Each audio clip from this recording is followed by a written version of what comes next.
everybody is caving to Donald Trump, and what I'm seeing is the destruction of democracy. I'm talking about freedom of speech. Donald Trump is openly talking about taking that away. Welcome to the Two Angry Men podcast. Mark, I do not... First, you feel strong today. I do, and that's kind of what I want to start with. I've been in two areas of work in my career, law and journalism. And in both areas, I'm seeing a bunch of pussies. And I don't get it. That everybody is caving to Donald Trump and that administration right now. Everybody, like cheap suits, they are folding. And what I'm seeing right now is the destruction of democracy. And I'm not talking about any particular political view on a particular issue. I'm talking about freedom of speech. And Donald Trump is openly talking about taking that away. He was on an airplane coming back from Europe saying 97% of the media is hateful toward Trump. And I'm going to put a stop to that. And his FCC bulldog seems to be going along for the ride, and nobody's pushing back. And I don't get it. I don't get it. Can I give you a different take on this? Because the way I look at this is I don't believe for a second that this was not financially motivated. And I will say it started with Nexstar, and for those who aren't in the weeds, Nexstar carries a not an insignificant amount of ABC affiliate stations. So they broadcast, if you will, the ABC lineup and to a significant degree on linear TV, so to speak. They are a moneymaker for ABC. They are in the middle of, guess what, Harvey? A merger. Yes. And an acquisition. An acquisition. And who would oversee that acquisition? That would be the FCC. Correct. Now, they have every reason in the world to have a financial incentive to curry favor. And what better way to curry favor in this environment than to say, we're going to jettison Jimmy Kimmel. Then somebody would push back and they say, well, what about ABC? Well, guess what, Harvey? Is ABC in the middle of a financial move of some kind? Yes, but I want to stop you for a second. Nexstar, fine. If they are just insinuating themselves or ingratiating themselves into the FCC, I get it. That the FCC, if they don't say anything, but Nexstar knows how the FCC and the Trump administration feels about Jimmy Kimmel. Yeah, by doing it, they're going to curry favors. It's different when the FCC chairman, Brandon Carr, comes out and says, guys, we can do this the easy way or the hard way, and makes it clear he doesn't want Jimmy Kimmel on ABC, and if they don't take him off, they will suffer some sort of retribution. That's the problem. I agree with you that there's business involved with Nexstar, and there's even business involved with Disney. But that's right. Go to there. What's the financial motive for Disney? But do you think that Disney that ABC wasn't pressured by Brendan Carr's statement? No, I think, who knows? Yes. Come on. Who knows? I can answer that. If you say in the law, they talk about substantial factor, okay? If we're going to take a legal analysis, if you were trying to prove this in terms of a wrongful termination or something along those lines, you would start talking about a substantial factor. Was that a substantial factor? It was a factor. However, substantial? Yes. Okay. They can ring the bell. They understand what needs to be done, and they do it. You don't have to hit them over the head. And why did CBS settle with Trump? Well, guess what CBS was trying to do right smack dab in the middle of that. Same thing that required FCC approval. Same thing. And who were they acquiring? There you go. I know. Now, So what is my, ABC? What is ABC smack dab in the middle of? Right now, another merger that requires FCC approval. and the So FCC has now said that we are essentially conditioning things on, and not just that, but now the floodgates have opened. And now Trump feels empowered. And he's saying, I'm going to go after everybody who is against me. And the FCC is right there behind him. And the idea, let me just ask you something. Donald Trump is saying that he thinks, and Brendan Carr said, it's not in the public interest to hate on Donald Trump. And that's what he said. And let me ask there's a phrase in the Jewish religion, Mani Shana Halayla Hazeh. Why is this night different from all the rest? Well, what is the difference between late night comedians hating on Donald Trump and what they did to Bill Clinton after he was getting blowjobs in the Oval Office? What's the difference? Should they have canceled Jay Leno? What's the difference? What's the difference? it's funny that our late in life blooming friendship, because we do think alike.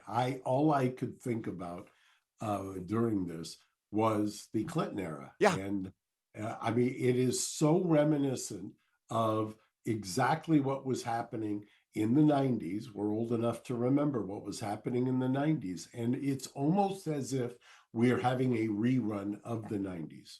So Trump is making this feel unique to him. And what I'm saying is that every president gets skewered late night. And Jimmy Carter did because he was not doing a great job as president. George W. Bush certainly was. Lyndon Johnson was. Richard Nixon was. It goes back way, way, way back. And everybody basically took the slings and arrows on this. And so, yeah, maybe Donald Trump is a little bit different because he's playing a game outside of the norms. And that's really gotten people's hackles up. But it's still the same thing. And, what are they saying? Are they saying that we can no longer criticize a president because that's not in the public interest? I thought that is in the public interest. So and I don't even know that it's playing devil's advocate, because I think that it was right there in our faces to see when it was happening in real time. I think that your position and what you're saying and comparing it to the 90s makes perfect sense. So I'll tell you what has happened in the interim. When he being Donald Trump, was indicted on the bullshit case in where I'm sitting in New York State Court, when he was indicted on a bullshit case in Georgia, and when he was indicted on the bullshit of all bullshit cases, the classified documents case in Florida, I think that the rules changed. I think that for everybody who's complaining right now about what is happening and complaining about the kind of out in the open, authentically, we're in your face telling you what's happening.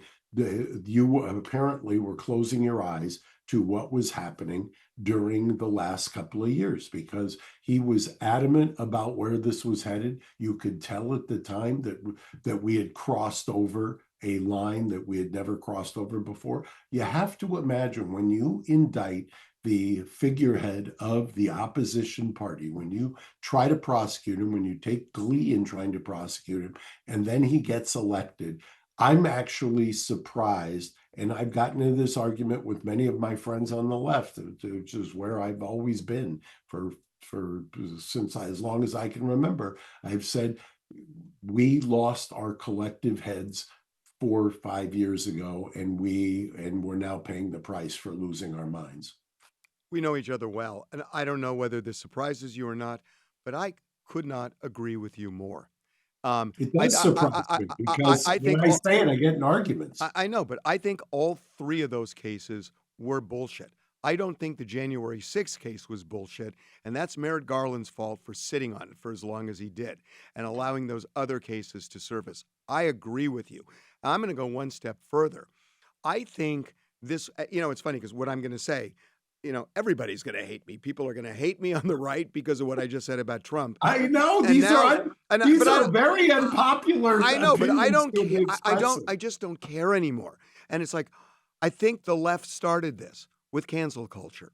And I think that when you look at what people were doing when the Democrats and especially the left wing, I'm so sick of this term progressive. You know, it's not progressive, it's left wing. Some people think that's not progressive, but let's just call it what it is. There's a right wing and there's a left wing.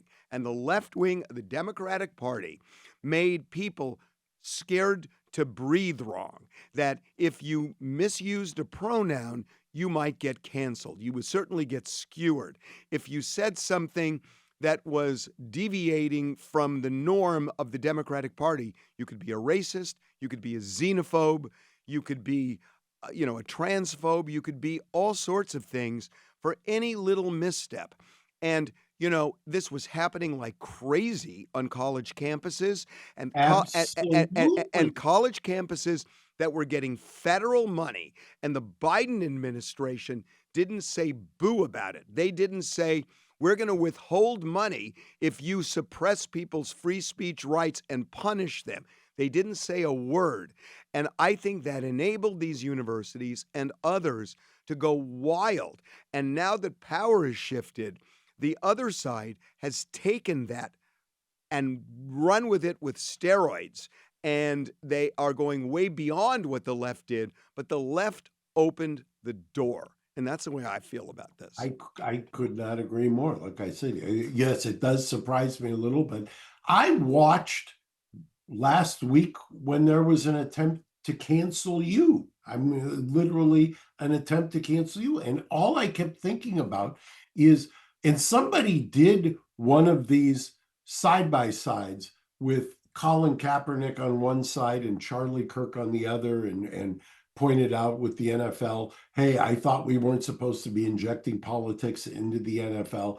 And I was saying, yeah, at least some people are able to see what is going on. What started on one side has now swung, as it always does in history. Historically, it's a pendulum swing. It's a pendulum swing. And, I don't know if there's a coming back from it at this point.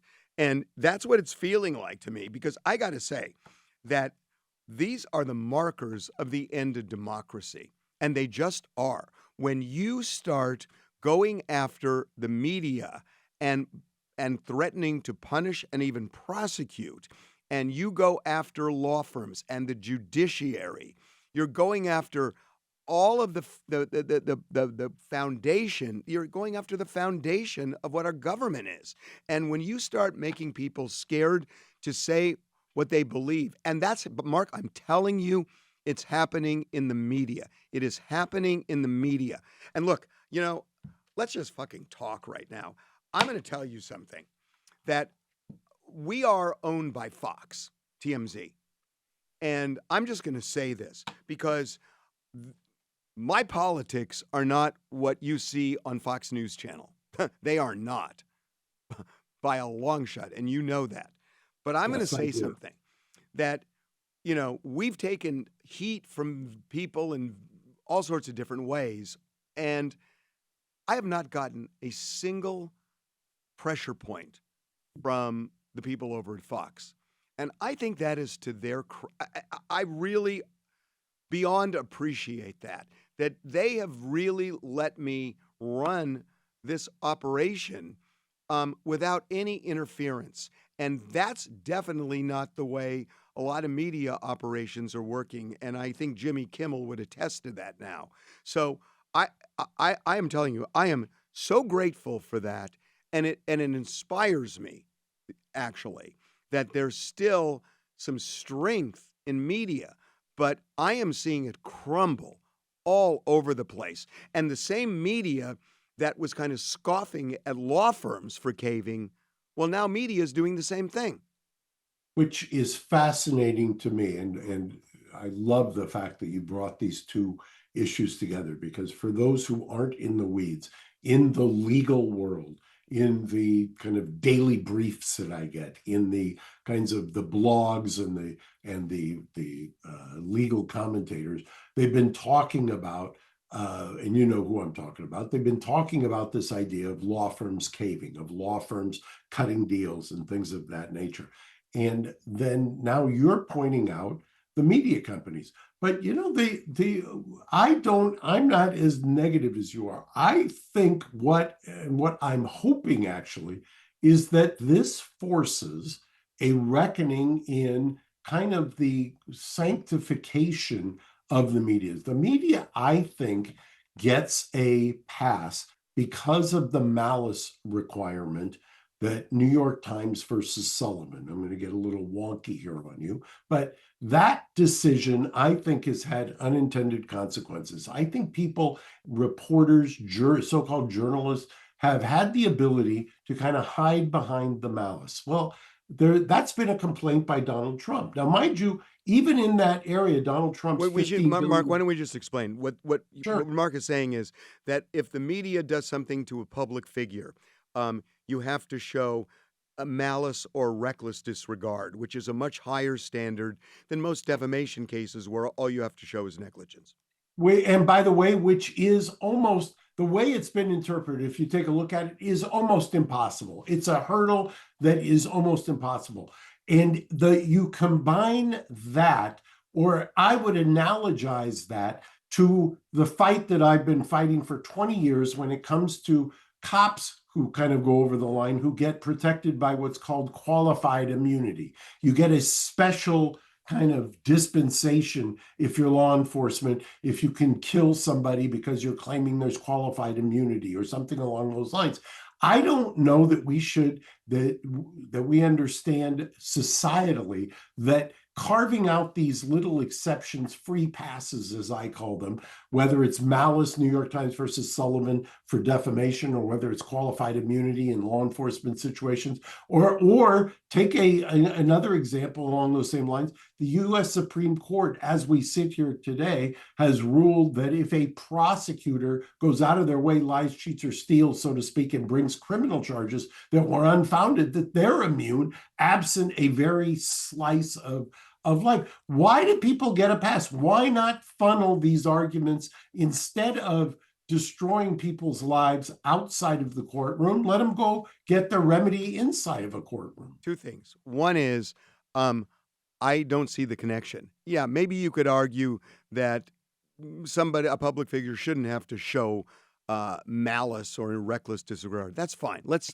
say you're right, and let's say the Supreme Court, which they well could, overturns New York Times versus Sullivan, which honestly I think is probably going to happen, and Trump wants it to happen, and I see that court possibly doing it. So let's say it happens. That still doesn't answer why the president and the FCC should be able to control media and scare them into not being critical. And that's the point that I think needs to be that red line.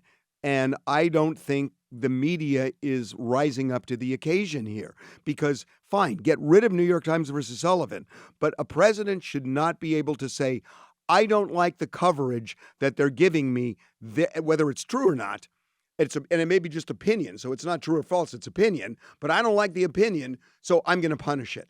That shouldn't be happening. Media should stand up, and they're not. As you formulate it, you're right. As you formulate it, I don't think that you can just take that slice. I think what the problem is that there is a history to it.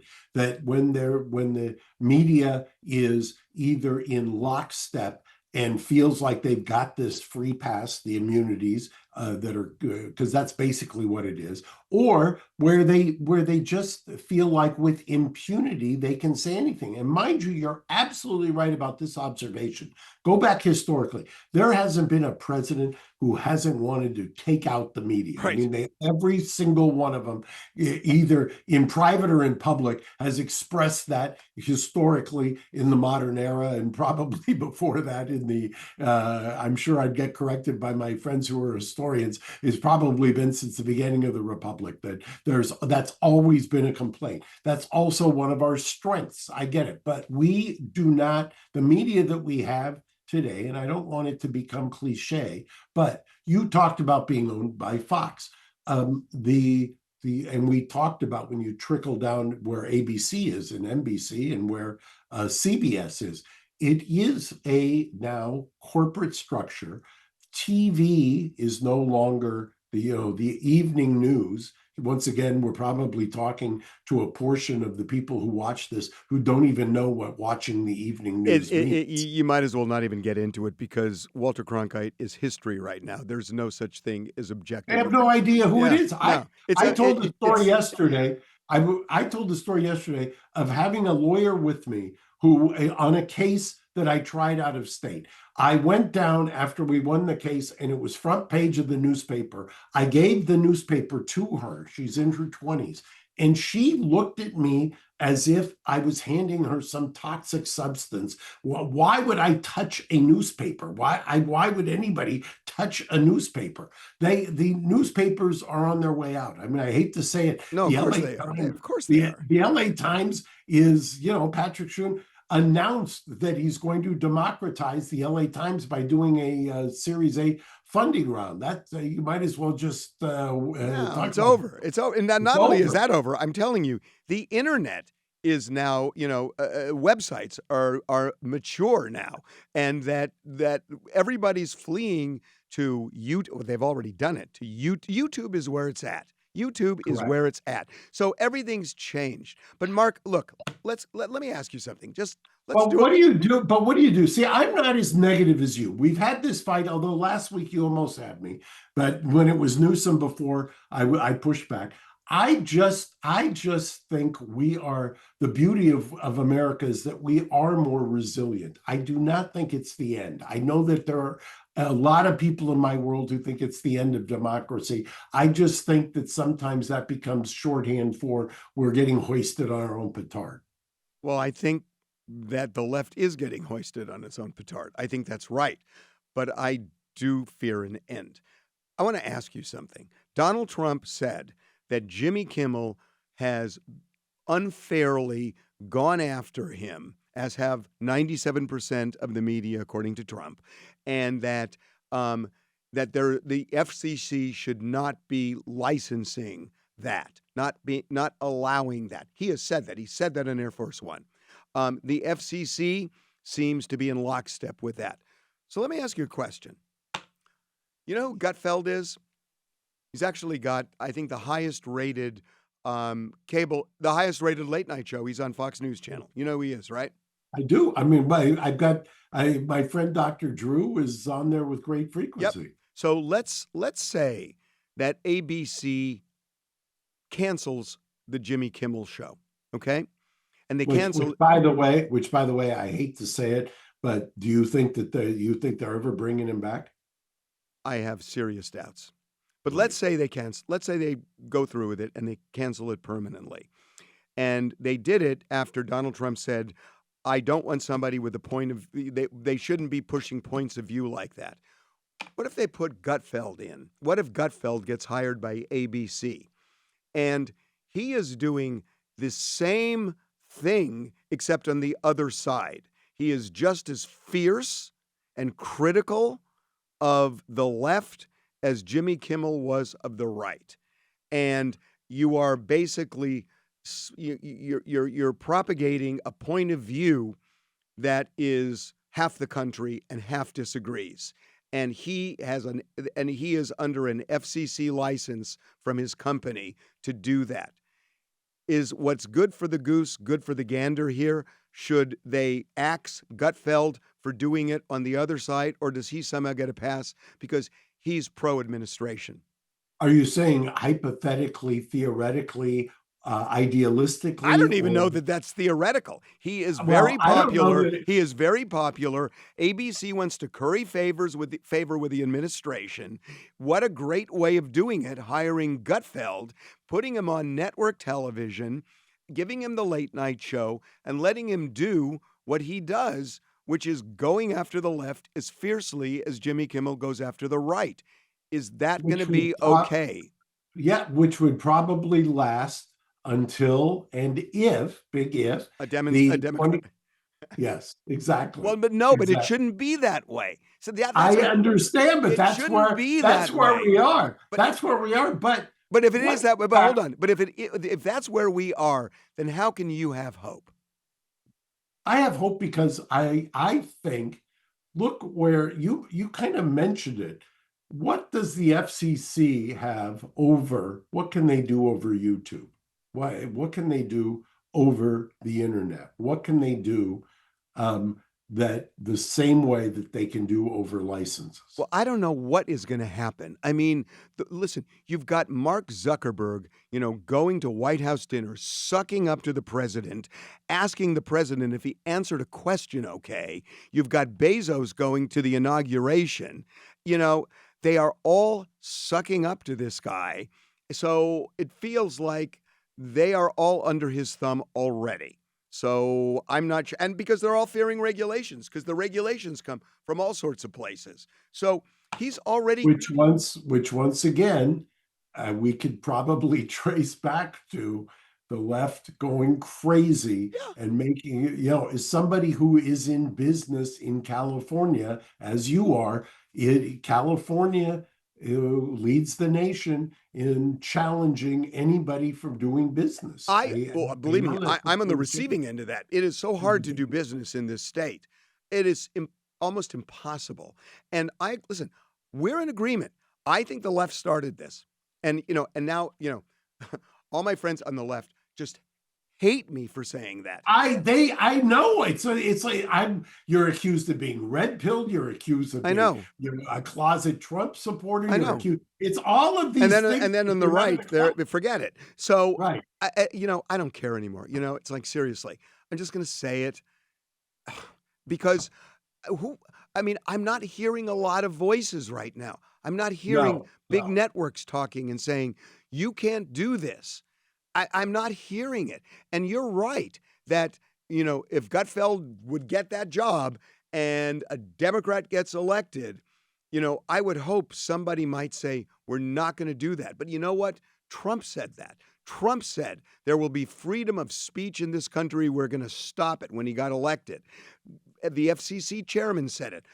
J.D. Vance said it in a very strong way when he gave his speech in Germany, I believe in February. So they've all said it that, yeah, we're going to open free speech. We're going to end what the Biden administration was doing. And then they went right back and they went even further. So I don't see how you have any hope, Mark. I just don't. Because I just think we have this amazing system. I hate to be Pollyannish, but I just think this system is incredible. I've watched it. I want it. It doesn't. The one thing that I will admit is that you have to have patience because there are no quick fixes, whether it's Do you in know how law. old we are? Yes, I know.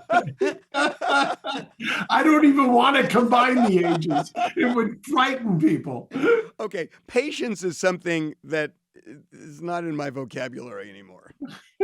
Yes, I've noticed, and poor Anakin knows that better than um, no, but what do you mean patience? I mean, yeah, you but can have patience you can in have this patience sense, for things to reset.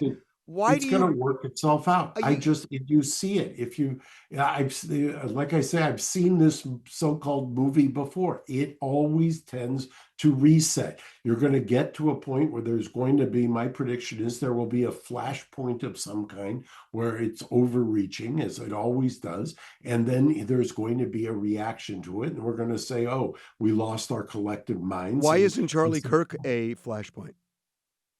You thought it would be. You almost had me there. I mean, last week. Uh, you've already seen we've moved on. I mean, we've moved on in the sense that that kind of critical mass has kind of dissipated, and we're now moving on into another area. Okay, We so had so this. okay, so if a non-politician who believes in free speech, in debate, who courts opposition to speak to, court students to come and listen to him and challenge him, if he gets assassinated, um, how can if that's not a flashpoint, what is? Well, it just in Armenian circles, we always wait 40 days while we mourn. We don't do that collectively as a society.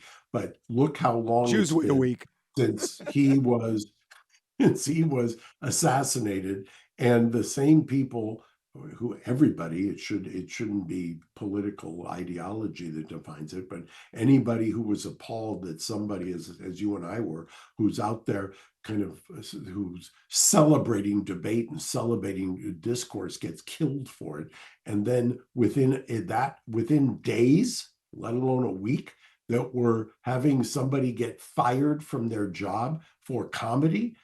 How do you keep those things in your head? Yeah.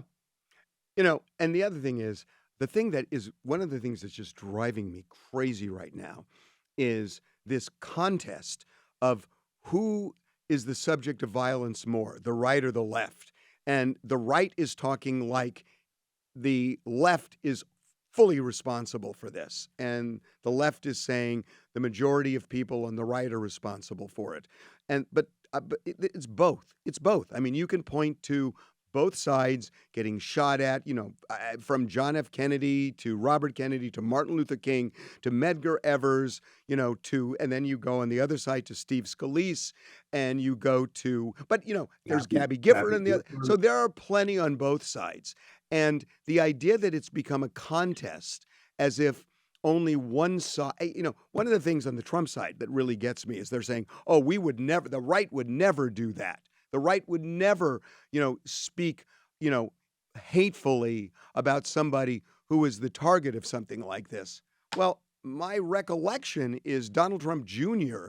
posted something after Nancy Pelosi's husband was attacked posted something with a diaper and a hammer saying, I know what my next Halloween outfit's going to be. Well, I but mean, by the way, that's core speech, and yeah, but you that's can't just you one of. can't accept it here and not accept it there.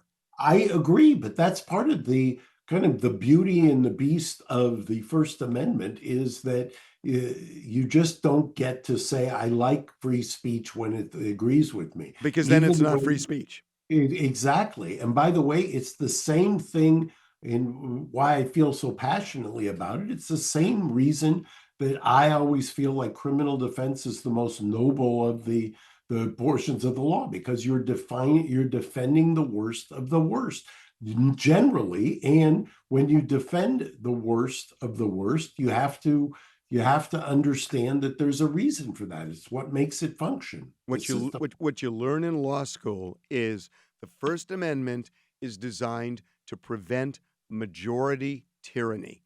And that's the way it's presented. That it's easy for the majority to say, we believe in free speech for us, but that doesn't matter. It's like it's easy to believe in free speech when you're the majority because it's not really free speech, it's just your speech. Free speech is when you disagree with it and tolerate it. And that's the premise of the First Amendment. And we have lost our ability to tolerate it. And part of it is because we've been living in silos for so long, and this is the fault of the media, that they have allowed these silos to exist where you only get a skewed version of reality. So if you then encounter somebody who has a different silo, it is so unbelievable that they would embrace a view that they do that you hate them. And that's what's Yeah. happened in our society. Right. And by the way, that is not just law school, that used to be taught in civics. That used to be you had an understanding that that was what this system is based upon. So like I said, I think we've been through dark periods that have been followed by a renaissance before, and I think we're there. I'm not as negative as you. Maybe I have more patience. Do you realize that I used to be the optimist? Yes, I trust me. It's not lost on me that the roles have flipped here. It's weird. One of my favorite books in college was a book called The Education of Henry Adams. And Henry Adams was the son and grandson of the two presidents. And he was like a very accomplished guy in his own right. He was a Secretary of State, he was ambassador to London. And he had this kind of idyllic childhood. And he was very, very optimistic. And he would just rhapsodize about how wonderful the world was, as he became a young man. And it really was for him. And then he started encountering all these situations with people and getting betrayed and all of it. And by the time he became older, he was a really cynical guy. And he ended up comparing human beings, he called it man, to something called a pteraspis, which is a shark that is just a killing machine. It doesn't eat to eat, it eats to kill. And so that was his metaphor. And that's the way he ended his life. And I remember reading that when I was optimistic. And I hate the fact that I'm thinking about it today. Well, I would just jokingly say he was the son of the ultimate iconic criminal defense lawyer, his father, the second president of the United States, who, to everyone's dismay, defended the Redcoats in one of the most famous criminal trials of all time. So once you've seen somebody who's doing what the system kind of requires, do what they do, and see the pushback on it, I think it can give you psychological whiplash to go from an optimist to a pessimist. Wow. What a bummer.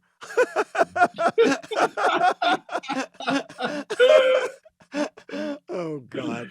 Okay, let's try to reset. God knows what's going to happen next week, but we'll be back, I think. We'll be back, and always good to see you. Have a great weekend. You too. So. Bye-bye.